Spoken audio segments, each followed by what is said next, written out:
وہ غصے میں ہوا، کہا کھانا ہو تو لا ورنہ میں اپنے روم میں جا کر سوتا ہوں۔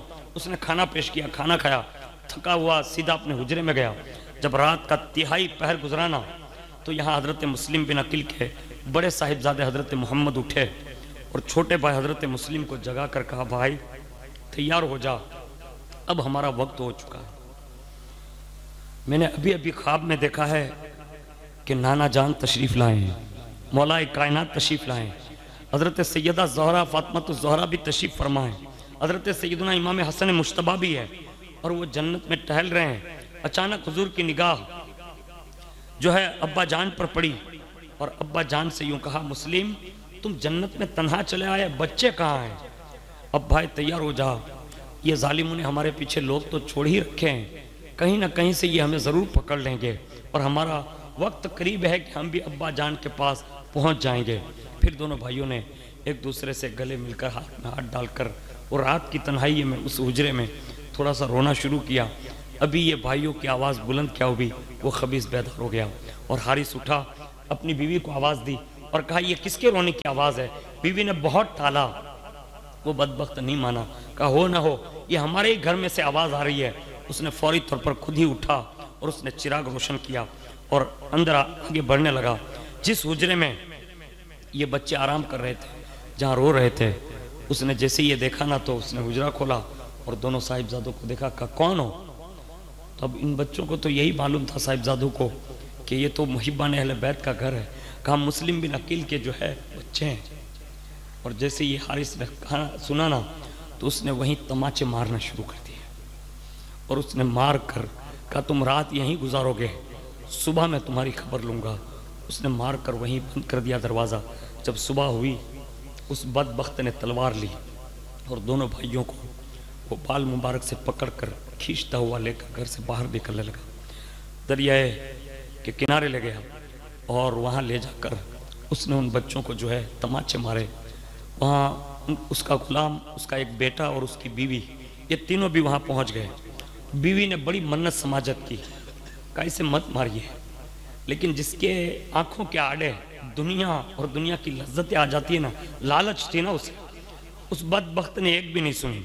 یہاں تک کہ حارث نے اپنی بیوی کو مارا بھی اور جیسے ہی بیوی کو مارنا شروع کیا تو غلام آڑے آیا، وہ غلام کو بھی مارا، یہاں تک کہ اس کا بیٹا آیا اس سے بھی مارا، یہاں تک کہ ان تینوں کو اس بدبخت نے جو ہے وہیں کا وہیں ڈھیر کر دیا اور ان کو کسی کو قتل کر دیا، کسی کو زخمی کر دیا۔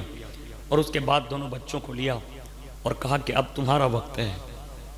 دونوں بچوں نے بڑی منت سماجت کرتے ہوئے کہا کہ حارث ایک کام کر، ہمیں قتل نہ کر، اگر تجھے پیسے کی اتنی ضرورت ہے یا لالچ ہے تو ہمیں کسی کے حوالے کر دے، یعنی بیچ دے، ہو سکتا ہے ابن زیاد جو تجھے انعام دے گا یہ کوئی اور بھی دے دے گا۔ لیکن اس بدبخت کی قسمت ہی پھٹی ہوئی تھی، اس نے کہا نہیں میں تمہیں جو ماروں گا اور جو تمہیں سزا کر کے قتل کر کے جو انعام ابن زیاد دے گا اتنا پیسہ مجھے کوئی اور نہیں دے گا۔ جب صاحبزادوں نے دیکھ لیا کہ اب یہ دنیا کا کتا ہمارے قتل کرنے کے سوا اور کوئی راستہ اختیار نہیں کر رہا ہے تو کہا ایک کام کر۔ کہا کیا؟ کہا ہمیں بھی 2 گانا ادا کر لینے دے، ہمیں بھی اپنے رب کی بارگاہ میں سجدہ ریز ہونے لے دے۔ کہا یہ موقع بھی تمہیں نہیں دیا جائے گا۔ معاذ اللہ اس بدبخت حارث نے دونوں صاحبزادوں کو یکجا کیا۔ اتنے میں حضرت ابراہیم یہ کہتے تھے، کہا مجھے قتل کر، میں اپنے بھائی کا تڑپنا نہیں دیکھوں گا۔ دوسرے نے کہا نہیں مجھے قتل کر، میں بھی اپنے بھائی کا قتل ہونا دیکھ نہ سکوں گا۔ یہ کے بعد دیگرے آگے بڑھ رہے تھے لیکن اس بدبخت نے دونوں میں سے ایک کی بھی نہ سنی اور اس کے بعد دونوں صاحبزادوں کو اسی دریا کے کنارے پر جب وہ قتل کرنے پر آمادہ ہوا، مورخین نے یہ لکھا کہ دونوں صاحبزادے سجدہ ریز ہو گئے۔ اس بدبخت حارث نے ایک ہی جھٹکے میں دونوں صاحبزادوں کو یک کے بعد دیگرے اسی فانی دنیا سے دار بقا کی طرف اس نے کچھ کرنے پر مجبور کیا اور دونوں صاحبزادے اس دنیا فانی سے کچھ کر گئے اور شہادت کا جام پی لیا۔ انا للہ و انا الیہ راجعون۔ اور اس کے بعد اس بدبخت نے جو ہے وہ دونوں جسم اقدس نازنین کو اسے فرات میں ڈالا اور خود دونوں سر لے کر جو ہے تشت میں ابن زیاد کے پاس گیا اور جیسے ابن زیاد نے تشت کھولا کہا یہ کس کے سر ہے؟ اور اس میں یہ بات لکھی ہے گلزار شہداء میں کہ حضرت مسلم بن عقیل کے شہزادے اتنے خوبصورت تھے کہ جب ابن زیاد نے یہ خوشنما چہرے دیکھے نا، کہا یہ کن کو تو قتل کر کے لایا ہے، اور یہ چہرے، تو کہا کہ یہ تو مسلم بن عقیل کے بچوں کے چہرے ہیں، کہا ہاں یہی ہے، اور تمہیں نے تو اعلان کیا کہ جو ان کو گرفتار کر کے لائے گا یا قتل کر کے لائے گا انعام دوں گا۔ ابن زیاد بھڑک گیا اور اس نے کہا میں نے قتل کے لیے نہیں کہا تھا، گرفتاری کے لیے کہا تھا۔ اس کے بعد اس بدبخت نے جو کیا تھا نا، وہ اسے بھی بھگتنا پڑا کہ اسی وقت اسی ابن زیاد کی محفل میں ایک بندے پر نظر پڑی جس کا نام مقاتل تھا، اسے اٹھایا اور کہا تو کھڑا ہو جا۔ ابن زیاد کہتا ہے مجھے معلوم ہے کہ تیرے دل میں اہل بیت کی جو محبت چھپی ہوئی ہے، اب تو کھڑا ہو، اور اسے مخاطب کر کے کہا یہ حارث کو پکڑ، جہاں اس نے مسلم بن عقیل کے دونوں بچوں کو قتل کیا ہے تو بھی جا اور ایسے ہی قتل کر کے اس کو بھی ختم کر دے۔ وہ مقاتل کہتا ہے، جیسے باہر نکالا نا اس کو حارث کو پکڑ کر کے، وہ مقاتل کہتا ہے کہا خدا کی قسم اگر ابن زیاد مجھے پوری سلطنت بھی دے دیتا نا، مجھے اتنی خوشی نہ ہوتی جتنی مجھے حارث کے قتل کرنے میں خوشی محسوس ہوئی، کیونکہ اس بدبخت نے رسول اللہ کے بیٹوں کو قتل کیا تھا۔ وہ لے گیا اور لے جا کر جیسے ہی مقاتل نے حارث کے پیر باندھے اور اس کو برہنہ کر کے اس کو مطلب وہیں جو ہے سب کے سامنے، مطلب تب تک تو لوگ جمع ہو گئے تھے، اور اس نے لوگوں سے کہا یہ وہی بدبخت ہے جس نے حضرت مسلم کے بچوں کو قتل کیا، اب اس کا حشر بھی دیکھو کہ اس کا کیا حال ہوتا ہے۔ حضرت مقاتل نے کہا کہ تو نے حضرت مسلم کے شہزادوں کو جس انداز میں شہید کیا نا، میں بھی تجھے ایسے شہید نہیں کروں گا، بلکہ اور زیادہ تجھے سختی کے ساتھ تجھے سزا دوں گا۔ اور اس کے بعد حضرت مقاتل نے وہاں دیکھا کہ ایک غلام، ایک بیٹا اور ایک عورت پڑی ہے، تو اس کو بلایا، تو وہ عورت جو زخمی تھی نا وہ آئی، اس نے پوری داستان سنائی، اور جب پوری داستان یہ مقاتل سن چکے تو اس بیوی نے یہ کہا تھا کہ اس کو کسی حال میں چھوڑنا نہیں، حالانکہ حارث کی بیوی ہے، لیکن کہا کسی حال میں چھوڑنا نہیں، اس لیے کہ اس نے دنیا کی لالچ میں اپنا دین بھی تباہ کیا، دنیا بھی تباہ کی، اور رسول اللہ کی شفاعت سے بھی یہ محروم ہو چکا، اب اس کو چھوڑنا نہیں۔ اس کے بعد حضرت مقاتل نے نظر دوڑائی تو حضرت مسلم بن عقیل کے بچوں کا جو خون تھا نا وہ بھی نظر آیا، تو فوراً مطلب ایک تیش آیا، مطلب غصہ آیا، اور اس کے بعد اپنے غلاموں کو حکم دیا، کہا ایک کام کرو، اس خبیث کو ایسے ہی قتل نہیں کروں گا، کہا سب سے پہلے اس کے کان کاٹوں گا، اس کے ہاتھ کاٹوں گا، اس کی آنکھیں نکالوں گا، اس کے پیٹ کو چاک کروں گا، اس طرح کر کر کے اس کو زخمی کر کر کے اس کو مطلب ماروں گا۔ اور اس کے بعد انہوں نے ایسا ہی کیا، اور اس کے بعد روایت میں یہ لکھا ہے کہ آگ میں جلایا، ہاں اس بدبخت کو اس کے انجام تک پہنچایا۔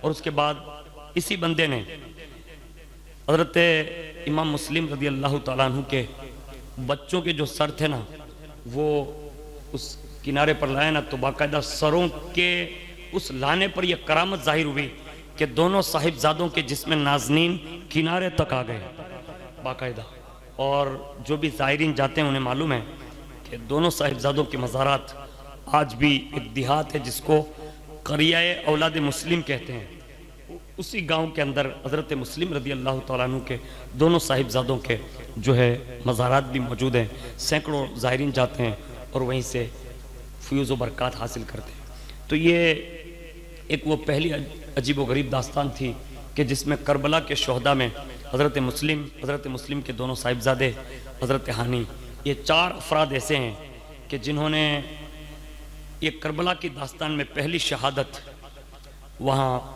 اپنی پیش کی اللہ کی بارگاہ میں۔ اور یہاں حضرت امام حسین رضی اللہ تعالیٰ عنہ مکہ شریف سے قریب ماہ ذی الحجہ شریف کے 3 تاریخ کو، جہاں حجاج کرام کا قافلہ حج ادا کرنے کے لیے بڑی تعداد میں موجود ہیں، وہیں سے 3 ذی الحجہ شریف کو مکہ کی طرف مطلب کچھ کرتی ہے، کوفہ کی طرف کچھ کرتے ہیں اور روانہ ہونے کے لیے مطلب تیاری کرتے ہیں۔ آپ کی روانگی میں ہم نے اور آپ نے پہلے سنا ہوگا کہ مدینہ شریف سے نکلے تھے، تب بھی سے صحابہ مطلب اصرار کر رہے تھے کہ آپ کہیں جائیں گے نہیں مکہ شریف سے، جیسے آپ نے یہ اصرار تو کر ہی رکھا تھا کہ مجھے جانا ہی ہے، لیکن اس میں کچھ حکمتیں ہیں کہ آپ آخر کوفہ جانے کے لیے کیوں تیار ہوئے۔ پہلی حکمت یہ تھی کہ کعبہ شریف کی بے حرمتی نہ ہونے پائے۔ ایک حکمت یہ تھی، جیسا کہ روایت ملتی ہے کہ یزید نے کم و بیش 30 آدمیوں کے قریب حاجی کی شکل میں کچھ درندوں کو مکہ بھی بھیج دیا تھا، اور حضرت امام حسین رضی اللہ تعالیٰ عنہ کو پتہ چل چکا تھا کہ یہ 30 آدمی یہاں آ چکے ہیں، اور اگر میں یہاں چند روز اور رکتا ہوں تو کہیں یہ کعبہ شریف کی بے حرمتی نہ کر دیں۔ تو حضرت امام مسلم رضی اللہ تعالیٰ، یہ حضرت امام حسین رضی اللہ تعالیٰ عنہ نے اس حکمت کے تحت وہاں سے سفر شروع کیا۔ دوسرا یہ کہ یزید کے اس گندے اور خطرناک ارادے کے ساتھ ساتھ آپ نے نگاہ بصیرت سے دیکھ لیا، صحابہ کا اصرار بھی تھا، لیکن اس کے باوجود بھی حضرت امام حسین رضی اللہ تعالیٰ عنہ کو ایک بات اور ایک حکمت یہ بھی تھی کہ میں مکے سے باہر یعنی کوفہ پہنچوں یا نہ پہنچوں، لیکن مکے سے کم از کم باہر نکل جاؤں، اگرچہ ایک بالشت ہی باہر نکل جاؤں، تاکہ کم از کم میری وجہ سے کعبہ معظمہ کی بے حرمتی نہ ہونے پائے۔ یہ سوچ کر امام حسین نے ایک سفر کیا۔ دوسری حکمت یہ تھی کہ حج کی بھیڑ بھاڑ میں قاتل روپوش ہو چکے تھے، اور ایک امام حسین رضی اللہ تعالیٰ عنہ کو یہ پتہ چل چکا تھا کہ یزید جو ہے نا وہ اس بھگ دوڑ میں کہیں مجھے قتل کروا کر، کہیں وہ بے نقاب مطلب جو اندر چھپ کر جو کام کر رہا ہے، تو اگر میں یہی رہا تو کہیں اس کا چہرہ بے نقاب ہوئے بنا نہ رہ جائے۔ یہ سوچ کر بھی آپ نے یہ سفر شروع فرمایا۔ اور اس کے بعد حضرت امام حسین رضی اللہ تعالیٰ عنہ کے پاس جو خبریں آ چکی تھی وہ حضرت امام مسلم کی طرف تھی، اور اس سے ظاہر تھا کہ حضرت امام حسین رضی اللہ تعالیٰ عنہ کو اب صحابہ روک بھی رہے تھے تو بھی آپ روکنے کے لیے تیار نہیں تھے۔ ایک روایت یہ ملتی ہے کہ حضرت ابن عباس، حضرت ابن عمر، حضرت جابر، حضرت ابو سعید خدری، حضرت ابو واقد لیثی اور دوسرے صحابہ مطلب روکنے کے لیے مصر تھے کہ آپ کو جانے نہیں دیں گے، آپ مکہ مکرمہ سے ہرگز تشریف نہ لے جائیں، آپ یہیں رہیں۔ یہ ساری کوششیں جو پہلے سے میں سنا رہا ہوں، یہ ساری کوششیں وہیں کی وہیں دھری رہ گئی۔ ان صحابہ کرام سے صاف لفظوں میں امام حسین رضی اللہ تعالیٰ عنہ نے ارشاد فرمایا کہ میں جانتا ہوں کہ کوفہ کے لوگ کوفی لا یوفی کے تحت بے وفا ہیں، لیکن سنو، مجھے میرے نانا جان نے حکم فرمایا ہے، اور مجھے یہ جو حکم دیا ہے نا اس سفر میں یہ راز ہے۔ اور فرمایا، صحابہ اکرام نے عرض کیا، کہا امام آپ کے نانا جان نے جو راز بتایا وہ بتائیں، تو فرمایا میرے نانا نے یہ راز افشا کرنے سے بھی منع فرمایا ہے، یہ راز میں ہی جانتا ہوں۔ اور اس کے بعد اپنے والد حضرت سیدنا علی المرتضیٰ کرم اللہ تعالی وجہ الکریم کے حوالے سے جو سن رکھا تھا وہ روایت پیش فرمائی، اور وہ روایت یہ تھی کہ میرے بابا مجھ سے کہتے تھے کہ رسول اللہ نے فرمایا ہے کہ مکہ مکرمہ میں ایک بکری ذبح کی جائے گی، اور اس کے ذبح کی وجہ سے خانہ کعبہ کی بے حرمتی ہوگی۔ میں اسی دن سے ڈر رہا ہوں کہیں وہ بکری یعنی بے حرمتی کا سبب کہیں وہ میں نہ بن جاؤں، اس لیے مجھے یہاں سے جانے سے روکے نہیں بلکہ مجھے جانے دیں۔ اس کے بعد امام حسین رضی اللہ تعالیٰ عنہ 3 ذی الحجہ کو اپنے تمام دیگر متعلقین اور تمام احبہ کے ساتھ کم از کم 82 آدمیوں کے ساتھ مکہ مدینہ سے کوفہ کی طرف روانہ ہو گئے۔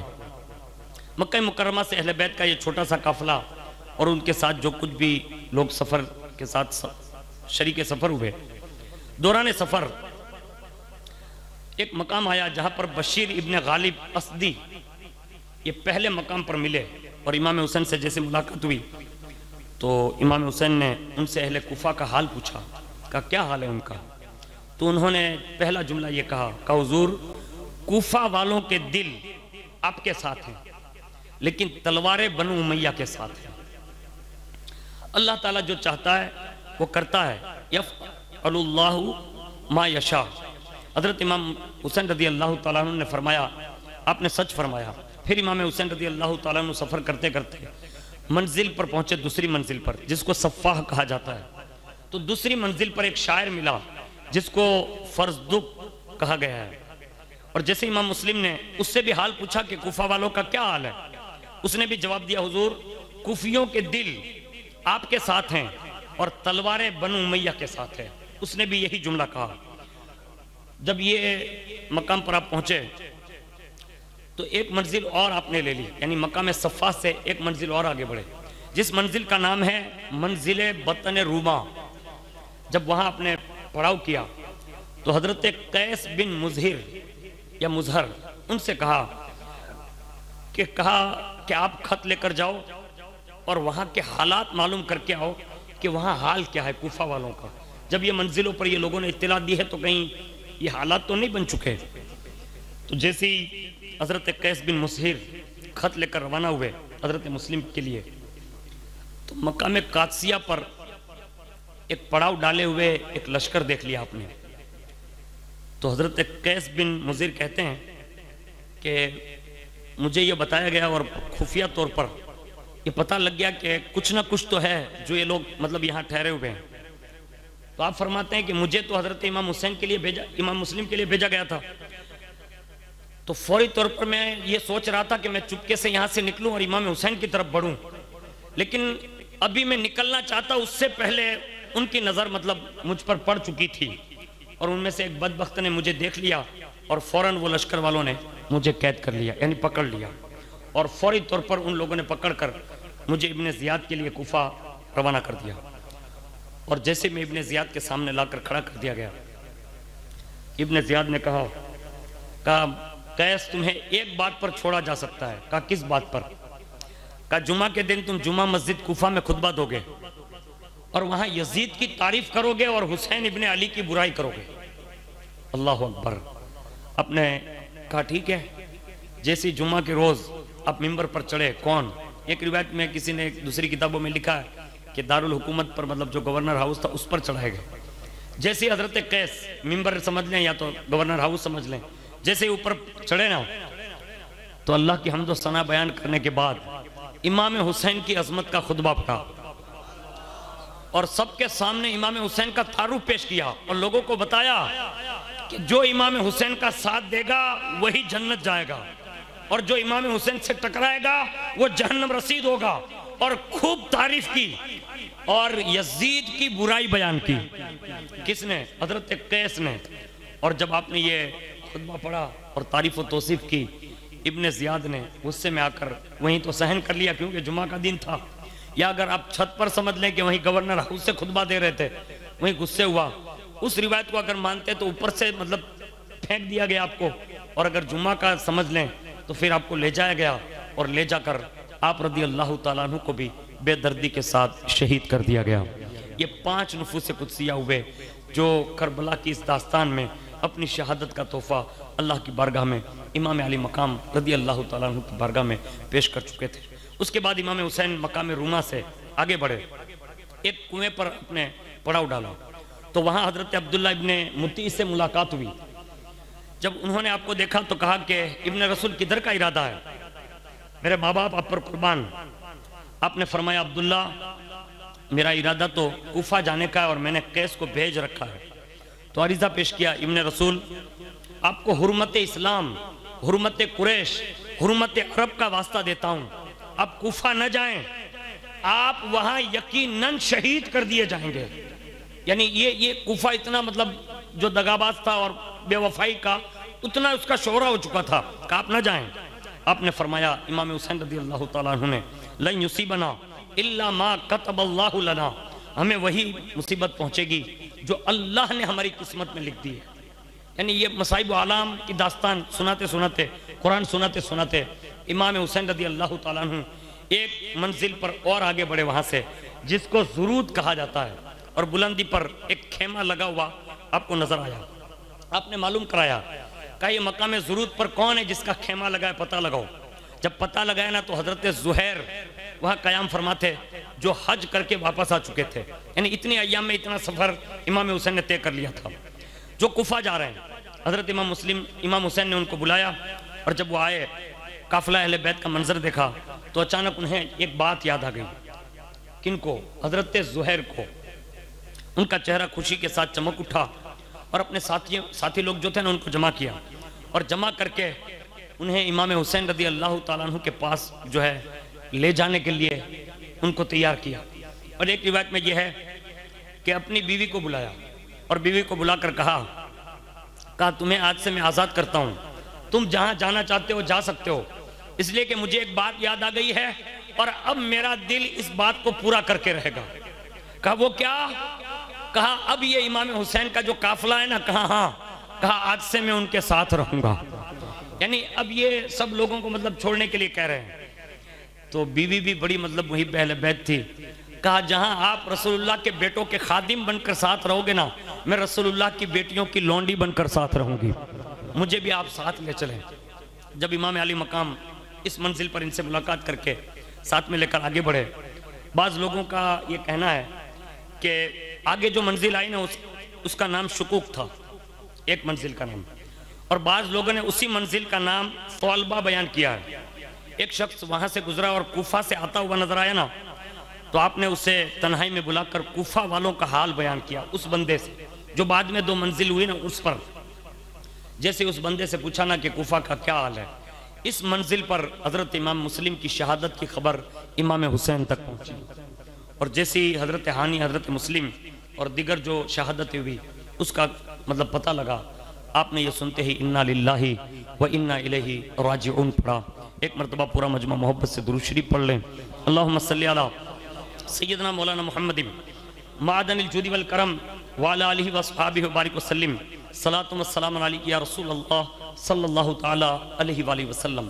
جب یہ خبر آپ کو مل گئی تو حضرت مسلم بن عقیل کی ایک صاحبزادی حضرت امام مسلم کے اسی قافلے میں موجود تھی، اور آپ نے ان کے ساتھ شفقت کا مطلب ایک معمول جو پیش تھا روزانہ کا کہ آپ کی بارگاہ میں بچے حاضر ہوتے تھے، تو یہ بچیاں بھی حاضر ہوتی تھی۔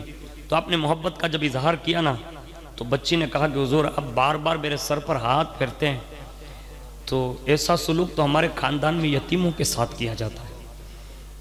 بس بچی کی یہ بات سنی نا تو امام حسین کی آنکھوں سے آنسو آ گئے اور فرمایا ہاں صاحبزادی، آج ابھی اور اسی منزل پر مجھے آپ کے بابا کی شہادت کی خبر بھی، آپ کے بابا شہید کر دیا گئے۔ اتنے میں بچی جو ہے امام حسین سے لپک گئی اور اس نے بابا کی جدائی کا جو غم تھا نا وہ امام حسین کے سینے پر سر رکھ کر مقبل کیا۔ اس وقت امام حسین رضی اللہ تعالیٰ عنہ نے ان کی دل افزائی کے لیے، ان کی ہمت کو اور بڑھانے کے لیے یہ جملے ارشاد فرمائے۔ حالانکہ ایک چچا زاد بھائی کی شہادت کی خبر سن کر آپ کا دل بھی بڑا غمگین تھا، لیکن بچی کو حوصلہ افزائی دیتے ہوئے فرمایا، کہا بیٹی آج سے تو مجھے اپنے بابا مسلم کی جگہ سمجھے گی، یعنی آج سے حسین تیرا باپ ہے۔ دوسرا جملہ کہا، تجھے اگر اور زیادہ ہمت نہ ملے تو میری بہن زینب جو ہے نا اسے تم ماں کی طرح سمجھنا۔ یہ حوصلہ افزائی دی، اور اس کے بعد امام حسین نے اپنے قافلے والوں کو، حضرت زینب کبریٰ اور دیگر افراد کو یہ خبر سنا دی۔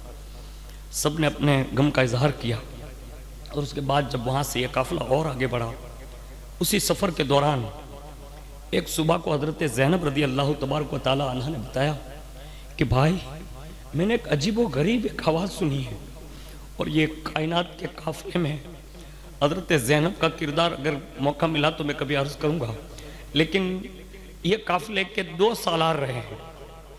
ایک سالار قافلے کا نام حسین ابن علی ہے، اور اسی قافلے میں مستورات میں سالار قافلہ حضرت زینب بنت فاطمہ ہے۔ یعنی یہ بڑی شاہکار بہن رہی ہے، یعنی کائنات میں ایک بہن کیسی ہونی چاہیے وہ بھی کربلا ہمیں بتا رہی ہے۔ لیکن حضرت زینب نے جب یہ کہا نا کہ بھائی میں نے ایک آواز سنی ہے، کہا کیا؟ کہا وہ آواز یہ تھی، کوئی کہنے والا کہہ رہا تھا کہ آنکھ پوری رونے کی کوشش کر لے، آنسو بہا لے، جتنے آنسو بہانے آنسو بہا لے۔ میں نے یہ آواز سنی ہے، بھلا میرے بعد شہیدوں پر کون روئے گا؟ اس کے بعد اس گروہ پر کون آنسو بہائے گا جو وعدہ پورا کرنے جا رہا ہے؟ ان کلمات کو جب زینب کبریٰ نے سنایا نا تو امام علی مقام نے فرمایا یا اختہ زینب ذالک الذی قضا فہو قائن، اے میری بہن سن، جو بات قضا اور قدر میں لکھی جا چکی ہے وہ ضرور ہو کر رہے گی۔ یعنی بہن سے تقدیر کے معاملے میں یہ جملہ ارشاد فرمایا۔ ایک روایت یہ ہے کہ ثعلبہ پر پہنچنے کے بعد حضرت امام حسین رضی اللہ تعالیٰ عنہ نے تھوڑی دیر وہاں روتے ہوئے جیسے آنکھ لگ گئی، تو جب بیدار ہوئے نا تو حضرت زینب حضرت کلثوم حیرت زدہ ہو کر رونے کی وجہ پوچھنے لگی، اور جب وہ وجہ پوچھی نا تو امام حسین رضی اللہ تعالیٰ عنہ نے اس خواب کا جو معاملہ تھا نا وہ بتایا۔ فرمایا ابھی نانا جان کو میں نے خواب میں دیکھا ہے، ایسا پتا چل رہا ہے کہ میرا امام جہاں جہاں جا رہا ہے نا نانا بھی ساتھ ساتھ چل رہے ہیں، یعنی یہ امام حسین کی یہ نگہبانی ہے۔ فرمایا ابھی نانا جان کو میں نے دیکھا ہے، اور نانا جان مجھ سے یہ فرما رہے تھے میرے لختے جگر اب بہت جلد ہی آپ ہمارے پاس آنے والے ہو، اور میں نے نانا کو یہ کہتے ہوئے سنا، میری آنکھ جو کھل گئی تو سبھی حاضرین جو تھے ساتھ میں قافلے والے سب نے تو آنسو بہا لیے، لیکن شہزادوں میں جو ہمت ہوتی ہے نا وہ اس موقع پر حضرت امام حسین کے صاحبزادے جب یہ کیفیت دیکھی نا، ایک بات میں آپ کو بتا دوں کہ ہم جو امام حسین کا یہ ذکر کرتے ہیں نا، یہ لوگوں کو مظلومیت بتانے کے لیے نہیں کرتے کہ معاذ اللہ اب امام حسین کے پاس کوئی آپشن ہی نہیں تھا اور امام حسین مجبور تھے، نہیں، یہ حقانیت بتانے کے لیے کی جاتی ہے، اس کو ہمیشہ یاد رکھیں، اس لیے کہ صدیوں کے بعد ان کے بیٹے تو بڑی بات ہے، ان کے غلام اگر ٹھوکر مارتے ہیں نا تو ان کی ٹھوکر پر زمین سے پانی نکل آتا ہے، اگر ان کے غلام پکارتے ہیں نا تو جناتوں کی جماعتیں آ جاتی ہے۔ اور ایک بات کہہ دوں، اگر میرا امام اس حال میں اگر فرشتوں کو آواز دے دیتا نا تو اللہ اپنی رحمت سے فرشتوں کی فوجیں بھی بھیج دیتا، لیکن یہ مظلومیت نہیں ہے، اس کا اندازہ میں آپ کو بتا رہا ہوں، کیفیت بڑی ہے اور بڑے حالات بھی ہیں، لیکن اس کے باوجود بھی جب سب رونے لگے نا تو شہزادے علی اکبر کھڑے ہوئے اور اپنے بابا کی بارگاہ میں ایک عرضی پیش کی۔ سب سے پہلا سوال، کبھی کبھی حالات ایسے بنتے ہیں نا تو کسی کے دل میں بھی یہ بات ابھر کر آتی ہے، لیکن شہزادے نے جو سوال کیا نا وہ ہمیں اس دور کے حالات سے بھی، جو لوگ مطلب کبھی کبھی اس حالات کو دیکھتے یہ کہتے ہیں کہ یہ مولانا غلط ہے کہ وہ لوگ صحیح ہے، یعنی کبھی کبھی ایسی پوزیشن بنتی ہے لوگوں کی، لیکن وہ مسئلہ بھی حضرت علی اکبر نے حل کر دیا یہ جگہ پر، یعنی یہ مقام ثعلبہ پر جب سب رونے لگے نا تو حضرت علی اکبر کھڑے ہوئے اور سب سے پہلا سوال کیا، کہا بابا ایک بات عرض کروں؟ کہا ہاں بیٹے، کہا ہم حق پر ہیں؟ یہ جملہ کہا، 5 شہادتوں کی جو خبر آئی اور یہ حالات اور یہ خواب، کہا ہم حق پر ہیں؟ کون پوچھ رہا ہے؟ امام حسین کا بیٹا، اور جواب بھی امام حسین دے رہے ہیں، کہا علی اکبر ہاں ہم ہی حق پر ہیں، یعنی یہ جو کچھ کر رہے ہیں لوگ وہ حق پر نہیں، ہم حق پر ہیں۔ اور جب یہ جملہ کہا امام حسین نے ہم حق پر ہیں، برجستہ علی اکبر نے جواب دیا، کہا بابا جب ہم حق پر ہیں تو اب جو ہوگا دیکھا جائے گا، اگر گردنیں کاٹنی پڑے تو گردنیں دینے کے لیے علی اکبر تیار ہے، اب پیچھے قافلہ نہیں جائے گا، آگے بڑھے گا۔ یہ حضرت علی اکبر کی جرات مندی ہے، اور کہہ دیا کہا حضور گھبرائے نہیں، گھر والوں سے بھی کہا گھبرائے نہیں، جو ہوگا دیکھا جائے گا، آگے بڑھے۔ امام حسین رضی اللہ تعالی عنہ منزل سورات، ثعلبہ سے سورات تک پہنچے، اور سورات سے ابھی کچھ آگے ہی بڑھ رہے تھے نا کہ دوپہر کے وقت حور بن یزید کا لشکر جو ہے سامنے نظر ہے، تو فرمایا کہ دیکھو، 4 بندوں کو بھیجا، کہا پوچھو یہ کیوں آئے؟ اتنے میں تو وہ قافلہ آگے بڑھا، اور جب معلوم کیا گیا کہ یہ لشکر کس کا ہے تو پتہ چلا کہ حور آئے ہیں اور حضیر خدمت مطلب ہونا چاہتے ہیں۔ آپ نے ان کو دیکھ کر فرمایا یا حورو النا ام علینا، یعنی یہ حور یہ لشکر ہماری مدد کے لیے ہیں یا ہمیں گرفتار کرنے کے لیے ہیں؟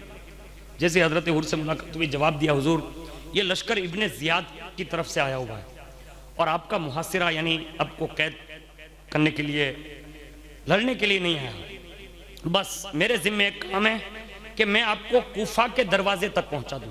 یہ جملہ کہا حضرت حور نے۔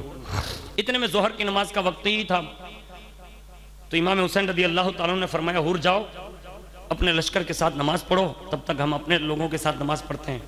تو حضرت حور نے کہا حضور کیا میں مسلمان نہیں ہوں؟ یہ جملہ کہا، کیا میں مسلمان نہیں ہوں؟ آپ یہ کہہ رہے ہیں کہ میں الگ سے نماز پڑھوں، آپ الگ سے نماز پڑھیں گے؟ میرا پورا لشکر بھی آپ کی اقتداء میں نماز پڑھے گا۔ یہ حضرت حور کی محبت کی ایک نشانی جو پہلے ظاہر ہوئی، اور اس کے بعد جب نماز ختم ہو گئی تو اپنا اپنا لشکر دونوں الگ الگ ہو گئے، اور نماز سے فارغ ہو کر ایک فصیح اور بلیغ تقریر آپ نے فرمائی حور اور ان کے ساتھیوں کے درمیان۔ جب حور نے یہ بات سنی نا، امام حسین کی تقریر سن لی، تو کہا حضور آپ جو بات کر رہے ہیں تقریر کے دوران، تو یہ اس معاملے میں مجھے کچھ بھی پتا نہیں ہے۔ تو کہا حور میں تیرے مجمع میں ایسے لوگوں کے نام جانتا ہوں جنہوں نے مجھے خط لکھے ہیں، اور میں ان کا نام دیتا ہوں۔ آپ نے جب نام دیے نا جو موجودہ شخص تھے ان میں، تو کہا اس نے خط لکھا ہے، فلاں نے خط لکھا ہے، فلاں نے خط لکھا ہے، اور باقاعدہ تھیلی منگا کر خطوں کی مطلب الٹ دی۔ کہا حور یہ لوگوں نے مجھے اتنے خط لکھے ہیں۔ حور نے کہا حضور میں اس معاملے میں بے خبر ہوں، مجھے کچھ پتا نہیں ہے۔ اس کے بعد امام حسین رضی اللہ تعالیٰ عنہ کی تقریر ختم ہوئی، اور عرب کی سرزمین پر یعنی وہ علاقے میں عصر بھی بہت جلدی پڑی جاتی ہے۔ تھوڑی دیر ہوئی تو عصر کا وقت ہوا، نماز عصر ادا فرمائی گئی، اور جیسے نماز عصر ادا کی گئی اچانک ایک اونٹ سوار وہاں سے مطلب دوڑتا ہوا آ رہا تھا، اور ابن زیاد کا وہ خط لے کر آیا حور کے نام، جس کا مضمون یہ تھا جو ابن زیاد کی طرف سے آیا تھا، جس میں پہلا جملہ یہ تھا جہاں میرا یہ حکم تمہیں ملے حور، حسین ابن علی کو وہیں روک لینا، اور کوشش کر کے ایسی جگہ ٹھہرانا جہاں نہ پانی ملے نہ گھاس کا نام و نشان ہو۔ اگر ان کی گرفتاری میں تم نے کسی طرح کی کمی کی تو تجھے ایسی سزا دوں گا جس کو تو برداشت نہ کر سکے گا۔ یہ اونٹ پر سوار جو بندہ آیا نا، اس نے حور کے سامنے ایک خط تھما دیا۔ حضرت حور نے ابن زیاد کے اس خط کو پڑھا، اور پڑھنے کے بعد امام حسین رضی اللہ تعالیٰ عنہ کے ساتھ الگ جا کر اس نے گفتگو کی۔ کہا حضور یہ خط آیا۔ اب وہ کہہ رہا کون؟ حور۔ کہا حضور میں حیران ہوں کہ یہ ابن زیاد آپ کا ایسا کس انداز میں دشمن بن گیا، مجھے تو نہیں آئیڈیا ہے، مجھے پتہ نہیں ہے، لیکن یہ بدبخت یہ چاہتا ہے کہ میں آپ کو چھوڑوں نہیں، آپ کے پیچھے پیچھے لگا رہا ہوں۔ اب آپ بتائیں میں آپ کی بات مانوں یا ابن زیاد کی بات مانوں؟ اور میرے ساتھ اتنا بڑا لشکر ہے 1000 آدمی کا۔ اب حضور میری مجبوری یہ ہے کہ میں اگر اس کی خلاف ورزی بھی کرتا ہوں تو یہ میرے ساتھ کیا سلوک کرے گا، یہ خط میں لکھا ہے۔ حضرت امام حسین رضی اللہ تعالیٰ عنہ نے فرمایا حور تمہاری محبت کا تو اندازہ مجھے ہو گیا، لیکن اب تمہارا یہی کہنا ہے تو اب تمہیں بتاؤ میں کون سا راستہ اختیار کروں۔ اس نے کہا حضور ایک کام کریں، آپ تھوڑا کوفہ کے راستے سے ہٹ کر چلیں، جب بھی سفر کریں گے ہم تو تھوڑا ہٹ کر چلیں، یہاں تک کہ آپ جب ہٹ کر چلیں گے اور رات کا حصہ ہوگا تو دونوں لشکر مستورات کی وجہ سے الگ الگ ٹھہریں گے، تو رات کا جب حصہ ہو جائے گا تو کہیں آپ الگ سے تشریف لے جائیں گے۔ یہ باتیں آپ کے اندر ہوئی، اور حضرت حور یہ باتیں کرتے کرتے آگے لے جانے لگے۔ جب کچھ رات اور بھی تھی، کچھ راتیں، اور رات بھر حضرت امام حسین بھی چلتے رہے، حور کا قافلہ بھی چلتا رہا، لیکن یہ معلوم نہیں ہوتا تھا کہ کہاں جا رہے ہیں۔ رات بھر چلنے کے بعد جب صبح صادق کا وقت آیا اور آپ کا گھوڑا جب ایک ہولناک زمین پر پہنچ کر ٹھہرا، امام حسین کا گھوڑا، اور جیسے ٹھہرا نا آپ نے ایڑ لگائی، مگر گھوڑے نے مطلب ایک قدم بھی آگے نہ بڑھایا۔ امام حسین رضی اللہ تعالیٰ عنہ نے ادھر سے گزرنے والے ایک شخص سے پوچھا اس زمین کا نام کیا ہے؟ اس نے کہا اسی زمین کو ماریا کہتے ہیں۔ کہا کیا کوئی اور بھی نام ہے؟ تو اس نے کہا اسی کو کربلا بھی کہتے ہیں۔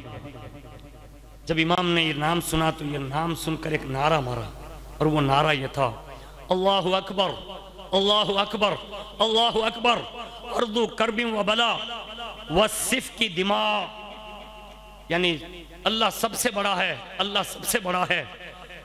یہی وہ زمین ہے کہ جس پر کرب اور بلا نازل کی جائے گی اور یہی خون بہے گا۔ جب امام کا یہ نعرہ سب نے سنا تو سارے کے سارے لوگ مطلب جمع ہو گئے۔ کہا حضور یہ کیا ہے؟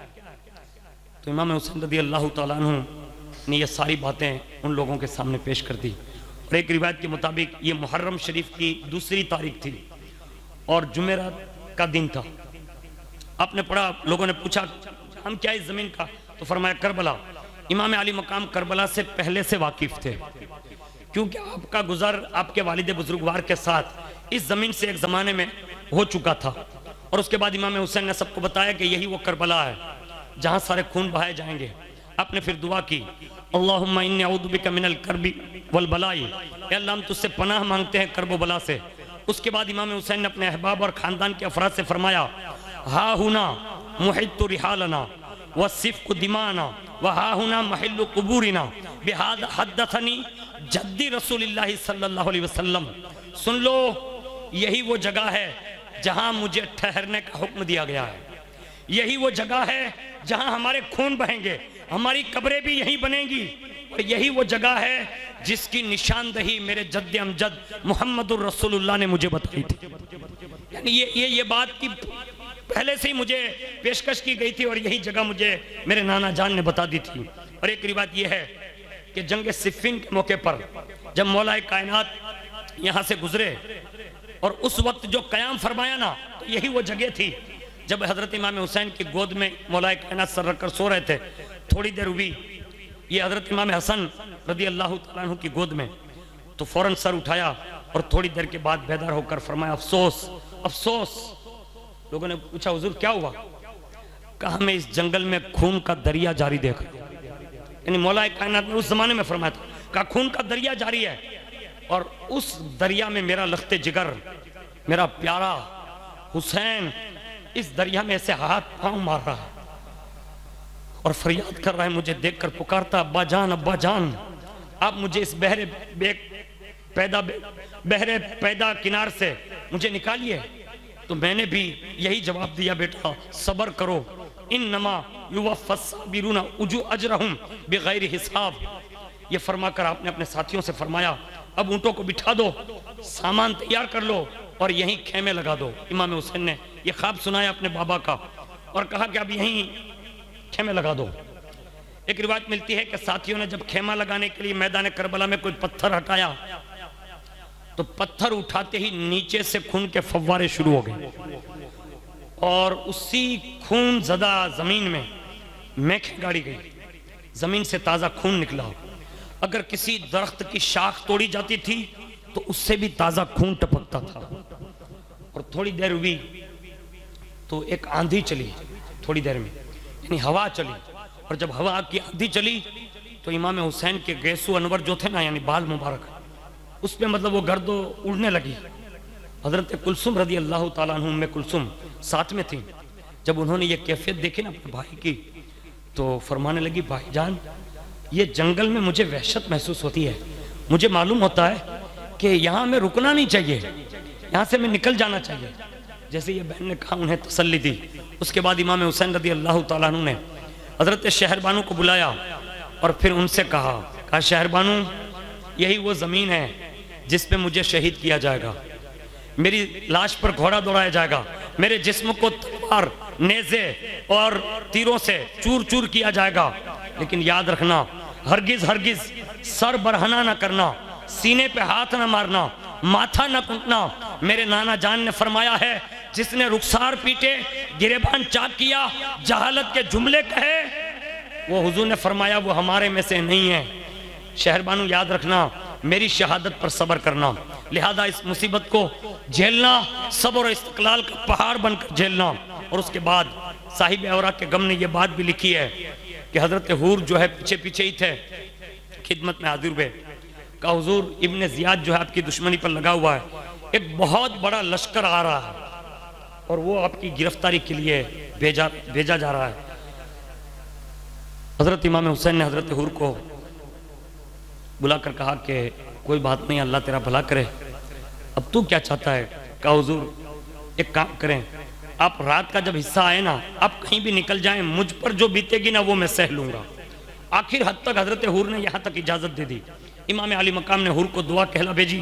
حضرت حور دل جوئی کے لیے خالی رات بھر حور کی دل جوئی کے لیے امام حسین سفر کرتے رہے، اور کتنا چلے میں آپ کو بتاؤں، کم و بیش ایک روایت سے معلوم ہوتا ہے کہ حضرت امام حسین ایک دن نہیں چلے بلکہ مسلسل 7 راتوں تک آپ نے سفر فرمایا تھا، یعنی 2 محرم الحرام سے لے کر 7 راتوں تک روزانہ رات میں سفر کرتے، لیکن جب صبح ہوتی نا تو وہی کی وہی زمین ہوتی، یعنی ایسا لگ رہا تھا کہ زمین سمٹ کر وہیں کی وہیں رہ جاتی۔ اور اس کے بعد آپ نے جب 7ویں محرم الحرام شریف کو ملاحظہ فرمایا، اور وہ خواب ہے کہ حضور تشریف لائیں، امام حسین کو اپنے پہلو میں لیا، سینے پر ان کا سر رکھا، پیشانی کو چوما، آنکھوں سے بوسہ دیا اور فرمایا بیٹے حسین، اللہ کی مرضی یہی ہے کہ تم اسی زمین پر شہید کیے جاؤ گے۔ یعنی اب حضور نے یہ بات حضرت امام حسین رضی اللہ تعالیٰ عنہ کو خواب میں آ کر بتائی۔ صبح اٹھ کر یہ حضرت امام حسین نے یہ سارے لوگوں کو تسلی دی، اور اس کے سوا یہ بھی بات لکھی ہے کہ حضرت زینب کو بھی حضرت امام حسین نے تسلی دی اور فرمایا کہ بہن ان مصیبتوں پر ہمیں اور آپ کو صبر کرنا ہوگا۔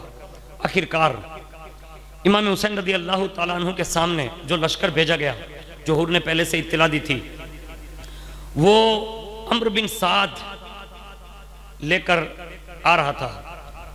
اس کے تعلق سے یہ لکھا ہے کہ ابن سعد سے جب ابن زیاد نے کہا نا کہ تو لشکر لے کر جاؤ، تو اس نے کہا ایک رات کی مہلت دے دے، اور وہ رات کی مہلت یہ تھی، اس کے گھر والوں سے وہ مشورہ کرنا چاہتا تھا۔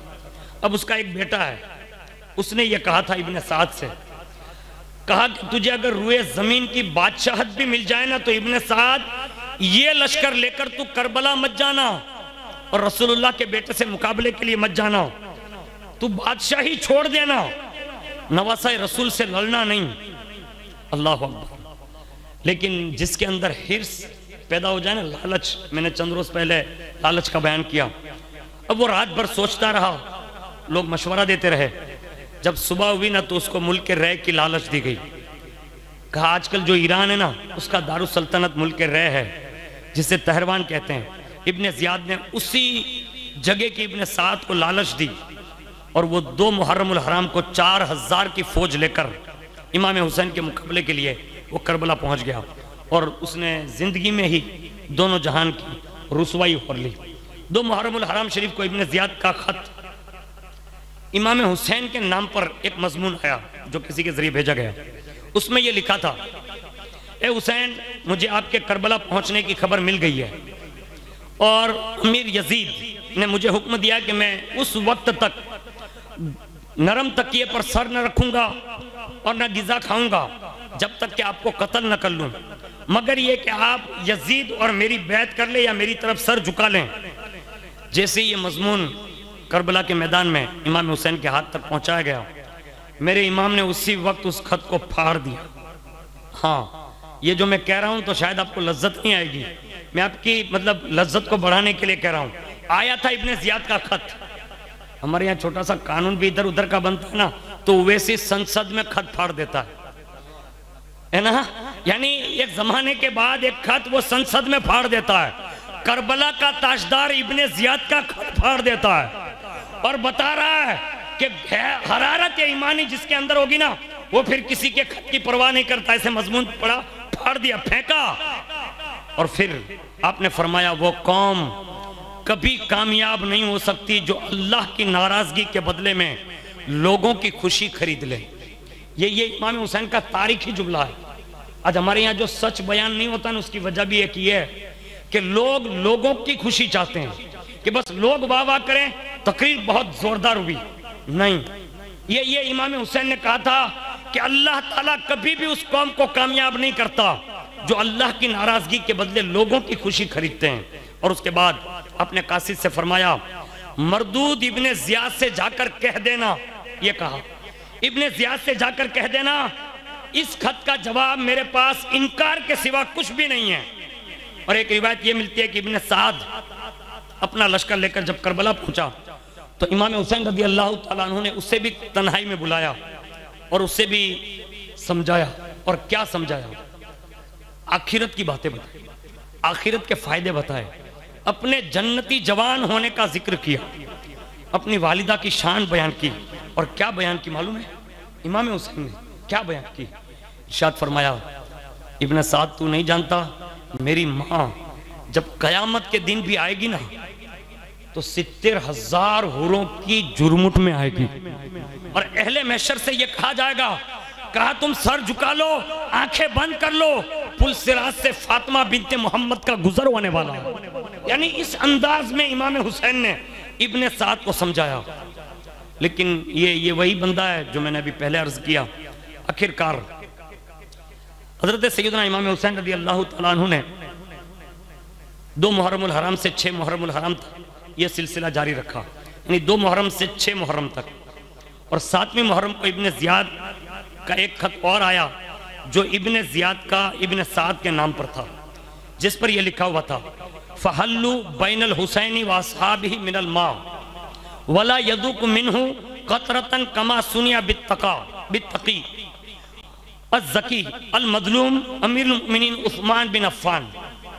اس میں یہ مضمون تھا جس کا مفہوم یہ تھا کہ ابن سعد حسین اور ان کے ساتھیوں کے درمیان حائل ہو جاؤ اور ان پر پانی بند کر دو، ایک قطرہ بھی وہ نہ پی سکیں، اور اسی طرح ان پر پانی بند کر دینا جیسا عثمان بن عفان پر پانی بند کیا گیا تھا۔ اس طرح کا خط ابن زیاد کا ابن سعد کے نام آیا۔ اس پر ابن سعد نے عمرو بن حجاج کو 500 سواروں کے لشکر کے ساتھ اس کو افسر مقرر کیا اور دریائے فرات پر اس نے پہرا بٹھا دیا۔ یہ لوگ دریائے فرات کی طرف گئے اور امام علی مقام اور دریائے فرات کے درمیان حائل بن گئے۔ اب امام حسین پر پانی بند ہے، ایک بھی بندہ امام حسین کی طرف سے وہ پانی نہیں پی سکتا۔ اس کے بعد جب یہ پانی بند کر دیا گیا تو ایک بدبخت اور امام حسین کے سامنے آیا جس کا نام عبداللہ ابن حسین ازدی تھا۔ وہ آگے بڑھا اور اس نے کہا پکار کر، اے حسین دیکھتے ہو پانی فضائے آسمانی کی طرح مجھے مار رہا ہے، لیکن خدا کی قسم تمہیں اس سے ایک قطرہ بھی نصیب نہیں ہوگا، اسی طرح معاذ اللہ پیاسے مر جاؤ گے۔ امام حسین نے جب یہ سنا نا تو ایسے ہاتھ بلند کیے بارگاہ رب العزت میں اور ایسے ہاتھ اٹھا کر کہا اللہم اقتلوہ عطشانا ولا تغفر لہو ابدا، اے اللہ اس کو پیاسا مار، یعنی پیاس کی حالت میں مار اور اس کو کبھی نہ بخشنا۔ جس نے مجھ سے یہ کہا اسے کبھی نہ بخشنا۔ اس عبداللہ کے بارے میں کہا جاتا ہے کہ اس گستاخی کے بعد اسی کا ایک بندہ بیان کرتا ہے کہ حمید بن مسلم کہتے ہیں کہ میں نے اس کو دیکھا کہ اللہ کی عزت کی قسم اس خبیث کی یہ حالت تھی کہ پیاس اتنی لگتی تھی کہ چلاتا تھا، لیکن پانی جب منہ کے پاس لے جاتا تھا نا تو گھر گھرا کر کے واپس باہر نکل جاتا تھا۔ یعنی اسی حالت میں وہ پانی کرتے سیراب نہ ہو سکا، وہیں وہ دنیا میں ایسے ہی امام حسین رضی اللہ تعالیٰ عنہ کی اس دعا کی زد میں آ کر دنیا سے ختم ہو گیا۔ اس کے بعد ایک روایت یہ ہے حضرت بریر بن حضیر حمدانی جو اس زمانے کے بڑے عابد تھے، زاہد تھے، امام حسین سے اجازت لے کر عمرو بن سعد کے پاس آئے اور اس کے خیمے میں داخل ہو گئے، اور خیمے میں داخل ہو کر بغیر سلام کیے ہوئے ابن سعد سے ملاقات کی۔ ابن سعد نے کہا کہ آپ نے مجھے سلام نہیں کیا، کیا مجھے مسلمان نہیں سمجھتے؟ تو اس پر حضرت بریر نے فرمایا، حضور نے فرمایا ہے المسلم من سلم المسلمون من لسانی و یدی، مسلمان وہ ہے جس کے ہاتھ اور زبان سے مسلمان سلامت رہیں۔ کیا مسلمان فرزند رسول کا دشمن ہو سکتا ہے؟ یعنی تو اپنے آپ کو جو مسلمان بنا رہا ہے تو کیا کوئی مسلمان رسول اللہ کے بیٹوں کا دشمن ہو سکتا ہے؟ اور تو مجھ سے پوچھ رہا ہے کہ میں مسلمان ہوں کہ نہیں؟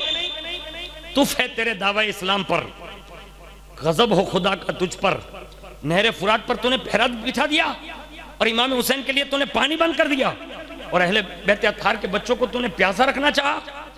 اللہ اکبر۔ اور پھر کہا کنہوں نے؟ یہ حضرت بریر نے کہا تو کس کا بیٹا ہے یہ تو سوچ، یہ یاد دلائے اس کو۔ کہا تو سعد ابن ابی وقاص کا بیٹا ہے جس کے لیے حضور یہ کہتے تھے اے سعد تجھ پر میرے ماں باپ قربان، تو ان کا بیٹا ہے یہ تو سوچ کہ تو نے یہ پانی پر پہرا بٹھا رکھا ہے۔ اتنا سب کچھ یاد دلایا نا، پھر بھی ابن سعد نے سنی انسنی کر دی۔ دنیا تھی نا، اس نے کیا کہا معلوم ہے؟ کہا آپ جو کچھ کہہ رہے ہیں میں سب جانتا ہوں، یہ لکھا ہوا اس میں، کہا آپ جو کہہ رہے ہیں وہ سب میں جانتا ہوں، لیکن حکومت جو رائے کی ہے نا وہ مجھے بڑی پسند ہے۔ اور پھر کہا تو ان کا مقابلہ کرے گا؟ تو اس نے دوسرا جملہ کہا مقابلے کے سوا اب کوئی صورت مجھے نظر نہیں آتی، یعنی اب مقابلہ ہوگا۔ اللہ اکبر۔ ان تمام واقعات جو ہو رہے تھے، باتیں ہو رہی تھی ابھی، شمر ذی الجوشن جو اس زمانے کا بدترین شخص تھا، اس نے ابن زیاد کو خبر بھیجی، ابن سعد کو لکھا، ابن زیاد کو جس کا مضمون یہ تھا کہ میں نے تمہیں اس لیے نہیں بھیجا کہ تم حسین کو مہلت دیتے رہو، ان کے سفارشی بن جاؤ، ان کی بقا اور سلامتی کے راستے تلاش کرو۔ دیکھو اگر حسین میرے کہنے پر اگر وہ بیعت کرتے ہیں تو ٹھیک ہے، ورنہ فوراً ان پر حملہ کر دو اور ان کو قتل کرو، ان کے تن سے سر جدا کر کے ان کی لاشوں پر گھوڑے دوڑا دو اور ان کے سروں کو میرے پاس بھیج دو۔ اگر تم یہ نہیں کر سکتے تو یہ شمر ذل جوشن جو آ رہا ہے نا، اس شمر کے حوالے مطلب وہ باغڈور دے دینا اور ان کے حوالے لشکر کر دینا۔ اللہ اکبر۔ 9ویں محرم الحرام کو صبح کے وقت امام حسین رضی اللہ تعالیٰ عنہ اپنے خیمے کے قریب اپنی تلوار سے ایسے ٹیک لگا کر داڑھی مبارک کی ایسے آنکھیں بند کیے ہوئے ہیں اور تھوڑی سی گنودگی طاری ہوئی۔ ادھر ابن سعد نے وہ ابن زیاد کا خط پاتے ہی لشکر میں ندا کر دی کہ اللہ کے سپاہیوں دشمن پر حملہ کرنے کے لیے تیار ہو جاؤ، گھوڑے پر سوار ہو جاؤ۔ اب شور مچا۔ ابن سعد کے اس لشکر کے شور کو سن کر امام حسین رضی اللہ تعالیٰ عنہ بیدار ہوئے۔ اتنے میں حضرت زینب نے آگے جا کر ان کو جگایا اور جیسے حضرت امام حسین اٹھے اور جیسے سر اٹھایا نا تو حضرت زینب سے فرمایا انی رأیت رسول اللہ صلی اللہ علیہ وسلم فی المنام فقال علی انکا تروح الینا۔ فرمایا بہن ابھی میں نے نانا جان کو دیکھا ہے کہ حضور نے مجھ سے فرمایا ہے کہ تم قریب ہی میں ہمارے پاس آنے والے ہو۔ یہ سن کر حضرت زینب نے ایک جملہ کہا واہ ویلتا، ہائے مصیبت۔ حضرت امام حسین نے فرمایا بہن نہیں، یہ مصیبت نہیں، اس لیے کہ ہم پر جو بھی مصیبت آتی ہے وہ اللہ کی طرف سے ہے، اللہ ہم پر ضرور مہربان ہے، آپ خاموش ہو جائیں۔ بہن کے یہ جملے کو خاموش کرایا اور اس کے بعد حضرت عباس علمبردار رضی اللہ تعالیٰ عنہ کو قریب بلایا اور حضرت عباس نے کر کہا کہ حضور وہ لوگ تو سامنے آ رہے ہیں۔ امام حسین رضی اللہ تعالیٰ عنہ نے حضرت عباس سے کہا کہ بھائی ایک کام کرو، تم زہر بن قین کو لے جاؤ، حبیب بن مظاہر کو لے جاؤ، فلاں کو لے جاؤ، فلاں کو لے جاؤ اور ان لشکر کے پاس لے کر ان سے پوچھو کہ تمہارا مقصد کیا ہے، یعنی یہ شور کیسا۔ تو جیسے ہی وہاں گئے نا تو انہوں نے کہا کہ ابن زیاد کا حکم آ گیا ہے کہ حسین ابن علی یا تو گردن خم کر دیں یعنی اطاعت کریں یا تو پھر لڑنے کے لیے تیار ہو جائیں، اگر آپ نہیں مانتے تو آپ کے ساتھ جنگ ہوگی، آپ کو قتل کیا جائے گا۔